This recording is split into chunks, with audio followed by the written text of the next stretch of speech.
شادیاں فرمائی ہیں، لیکن نبی پاک علیہ الصلوۃ والسلام کو نے یہ 25 سال نبی پاک کی رفاقت، آپ کی معیت ایسی نصیب ہوئی ہے حضرت خدیجہ الکبریٰ کو کہ بلا شرکت غیرے، جس میں آپ کے ساتھ اور حضور کی کوئی بیوی نہیں تھی، کوئی زوجہ مومنوں کی ماں اور نہیں تھی۔ تو 25 سال کا عرصہ جس ہستی کے ساتھ ایک نظر دیکھنے سے بندہ مومن جہنم کی آگ سے آزاد ہو جاتا ہے، اس ہستی کے ساتھ جس کو کامل طور پر 25 سال کی رفاقت نصیب ہوئی ہو، اور آپ جانتے ہیں کہ رفاقت بھی ایسی کہ نبی پاک علیہ الصلوۃ والسلام اپنی حیات مبارکہ میں عسر میں یسر میں، یعنی تنگی میں آسانی میں، غربت میں مالداری میں، مشکل حالات میں یا آسان حالات میں، اللہ کے حبیب صلی اللہ علیہ وسلم ایک لمحہ کے لیے بھی جس اہلیہ کے ساتھ کبھی ناراض نہیں ہوئے، واہ سبحان اللہ، کامل طور پر اطاعت۔ اور پھر یہ دیکھیے، یہ ایک بہت بڑا شرف ہے حضرت خدیجہ الکبریٰ کی سیرت طیبہ کا کہ اللہ کے حبیب صلی اللہ تعالی علیہ وسلم تمام زندگی اپنی حیات مبارکہ میں، یعنی نبوت کے 10ویں سال میں جب حضرت خدیجہ الکبریٰ رضی اللہ تعالیٰ عنہ کا وصال ہوا، تو ان کے بعد حضرت سودا رضی اللہ تعالیٰ، سودا بن زمعہ، ان کے ساتھ نبی پاک علیہ السلام کا نکاح ہوا۔ پھر ہجرت کے بعد حضرت عائشہ صدیقہ سے نکاح ہوا، پھر دیگر آپ نے جو نکاح فرمائے ہیں، لیکن حضرت عائشہ صدیقہ فرماتی ہیں کہ حضرت خدیجہ الکبریٰ کی رفاقت کا، آپ کی محبت کا نبی پاک علیہ السلام کے قلب انور پر یہ اثر تھا کہ حضرت خدیجہ الکبریٰ کا جب ذکر آتا تو آپ کی آنکھیں بھر آتی، اور حضرت عائشہ فرماتی ہیں کہ کبھی کبھی ایک جو معاصرانہ یا ایک رشتے کا جو تعلق ہوتا ہے، اس کی بنا پر رشک آتا مجھے حضرت خدیجہ الکبریٰ کے اس تعلق پر۔ آپ فرماتے ہیں کہ میں نے ایک دن پوچھ لیا کہ آخر اس عورت میں کیا بات تھی کہ آپ کو اللہ تعالیٰ جل شانہ نے اتنے اور رشتوں کے ساتھ منسلک کیا، تعلق آپ کا ہوا، تو اس کے باوجود آپ ان کو یاد کرتے ہیں۔ تو حضرت خدیجہ الکبریٰ کا آپ نے ہمیشہ، آپ فرماتے ہیں کہ ہمیشہ ذکر خیر فرماتے، اور دین اسلام کی ان کی جو خدمات تھی دین اسلام کے لیے، ان کا تذکرہ فرماتے، اور نبی پاک علیہ الصلوۃ والسلام کی رفاقت میں جو کچھ انہوں نے سرکار دو عالم صلی اللہ تعالی علیہ وسلم کے لیے یعنی اظہار محبت فرمایا، جس طرح طاعت کی، اور جس طرح اللہ تعالی جل شانہ کی کہ دین کو جس انداز سے سمجھا، اور دین اسلام کے لیے جس طرح آپ نے قربانی پیش کی، اور دین اسلام کے لیے جو شدائد پیش آئے نبی کریم علیہ الصلوۃ والسلام کو، وہ سب اپنے یعنی باوجود اس کے کہ آپ کی عمر اس وقت جو ہے بڑھاپے کی عمر تھی، حضرت خدیجہ الکبریٰ کی عمر مبارک اس وقت بڑھاپے کی عمر تھی، یعنی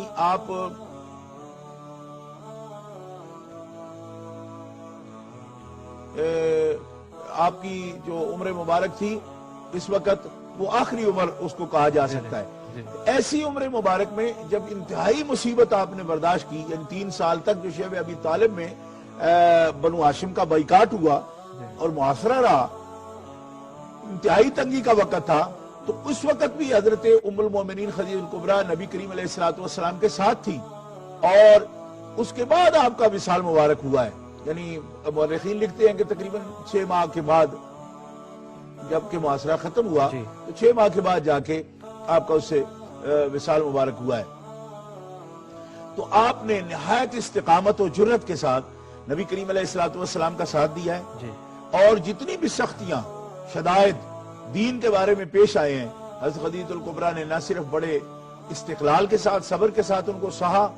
سنا، دیکھا سب احوال کو، بلکہ آپ دین اسلام آپ کی یعنی دل میں اس طرح سرایت کر چکا تھا اور مستقیم تھا کہ آپ کو دین اسلام میں جو سابقون الاولون ہیں ان میں سے ہونے کا شرف حاصل ہے، اور دین میں جو اصحاب عظیمت ہستیاں ہیں ان میں ایک صاحبہ آپ ہیں نبی کریم صلی اللہ تعالی علیہ وسلم کی، کیونکہ اس بات پر سب کا اتفاق ہے، یعنی تمام محدثین کرام، تمام سیرت نگار اس بات پر متفق ہیں کہ سب سے اول اسلام لانے والی، دین اسلام میں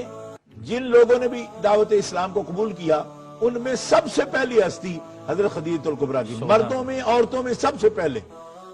یعنی مردوں عورتوں میں جمع اگر کر کے بیان کیا جائے تو سب سے پہلی ہستی جنہوں نے دین اسلام کو قبول کیا وہ حضرت خدیجہ الکبریٰ رضی اللہ تعالی عنہا ہیں.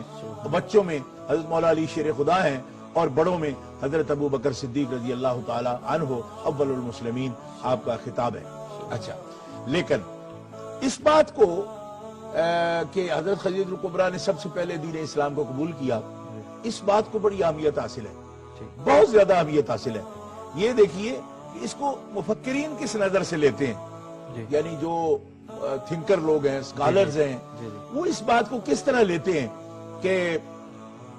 حضرت علامہ اقبال رحمہ اللہ ایک دفعہ ارسطا تالیسی سوسائٹی لندن میں خطبہ آپ نے دیا جو چھپا ہوا ہے. اس خطبے کے اندر ایک جرمن مستشرق نے آپ سے یہ سوال کیا کہ دیکھو نبی کریم علیہ الصلوۃ والسلام کی نبوت کے بارے میں آپ کے پاس کیا عقلی دلائل کیا ہیں؟ تو علامہ اقبال نے کہا، برملا آپ نے یہ فرمایا، انہوں نے یہ کہا کہ دیکھو عقلی دلائل یعنی وہی سے ہٹ کے اگر بات کرتے ہیں تو ایک شخصیت جو ہے جس کی دیانت اور جس کی صداقت اور جس کی سچائی ایسی ہو کہ جس پر کلام کرنے کی ضرورت نہ پڑے، ہر آدمی معترف ہو کہ وہ بندہ سچا ہے، حتیٰ کہ جو اس کے دشمن ہوں وہ بھی اس بات کے معترف ہوں کہ یہ بندہ سچا ہے. تو اس کی بات کو نہ ماننے کا ایک سچا آدمی جس کی سچائی اور جس کی دیانت اور جس کی صداقت پر، امانت پر ہر آدمی کو یقین ہو، اس معاشرے جس ماحول میں وہ ہو، اس میں دشمن بھی اس کے جو اس کے نظریات کے دشمن ہو وہ بھی اعتراف کرے کہ بندہ سچا ہے، صادق و امین ہے. علامہ نے کہا کہ ایسے شخص کی دعوت کو قبول کرنا ضروری ہے اور ایسے شخص کی بات کی تصدیق کرنا ضروری ہو جاتا ہے کہ جب وہ کسی بات پر بھی جھوٹ نہیں بولتا. سب لوگ متفق ہیں تو اپنے رب کے بارے میں اور اپنے رسول ہونے کے بارے میں جھوٹ کیوں بولے گا؟ اتنی اعلیٰ بات کس طرح غلط وہ بیان کرے گا؟ اور دوسری بات تو میں ہی عرض کر رہا تھا کہ علامہ اقبال رحمہ اللہ نے خطبے میں دوسرا پوائنٹ جو بیان کیا وہ یہ تھا کہ اگر کسی شخص کی زندگی میں اس کی سیرت میں کوئی کجی ہوتی ہے، ٹیڑھا پن ہوتا ہے اور اس میں ایک اس کی زندگی کا جو معیار ہے وہ اگر ایک جیسا نہیں ہوتا، یعنی اس کی پبلک لائف میں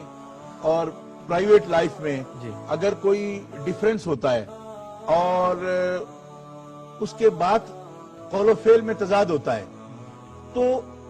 ایسا شخص جو ہے نا سب کے سامنے، تو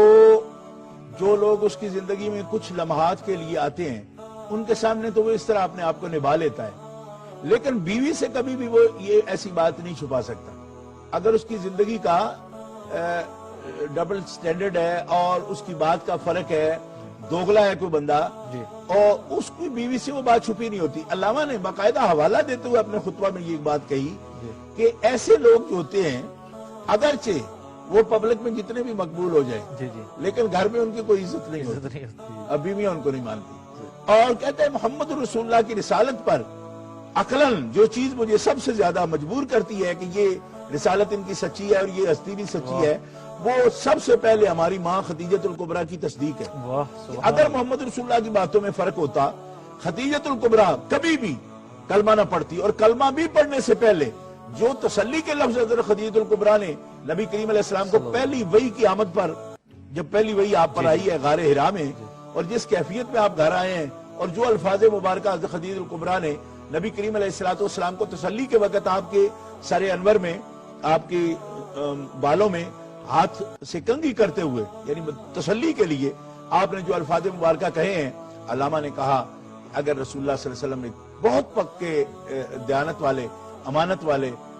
صدیق، صداقت والے نہ ہوتے تو کبھی خدیجہ الکبریٰ اس طرح کی تصدیق نہ کرتی. اور تیسری بات بھی انہوں نے بڑی خوبصورت کہی کہ نبی پاک علیہ السلام کے بچپن کے دوست ابو بکر صدیق تھے، ان کی تصدیق بھی وزن رکھتی ہے، کیونکہ جو شخص جو ہے نا وہ بچپن سے کسی کا دوست ہوتا ہے اس کے عیوب سے وہ آگاہ ہوتا ہے، اس کی شخصیت کی کمزوری سے وہ آگاہ ہوتا ہے. اگر محمد رسول اللہ کی شخصیت میں کوئی جھول ہوتا تو آپ کی بیوی اور بچپن کا دوست سب سے پہلے آپ کے حلقہ دائرہ اسلام میں اور آپ کے حلقہ غلامی میں داخل نہ ہوتے. ان کا داخل ہونا اس بات کی دلیل ہے کہ محمد رسول اللہ صادق ہے, محمد رسول اللہ امین ہے. تو خدیجۃ الکبریٰ کا اسلام لانا یہ ایک بہت بڑی اہمیت کا حامل ہے. صرف یہ ہے کہ ہمارے پاس وہ زاویہ ہو کہ ہم سمجھ سکیں کہ کتنی بڑی عظمت ہے کہ حضرت خدیجۃ الکبریٰ نے کھلے دل کے ساتھ دعوت دین کو قبول کیا. صرف اس لیے نہیں کہ وہ نبی پاک علیہ السلام کی بیوی تھی, بلکہ اس لیے قبول کیا کہ آپ نے نبی پاک علیہ السلام کی جو یعنی شرف زوجیت حاصل کیا ہے, اس میں بھی نبی پاک علیہ السلام کی سیرت و صورت کی خوبیاں جو ہیں ان سب کا دخل تھا. اور اسی طرح تدریجاً آپ دعوت دین کے قبول کرنے میں بھی آپ اولیت لے گئیں.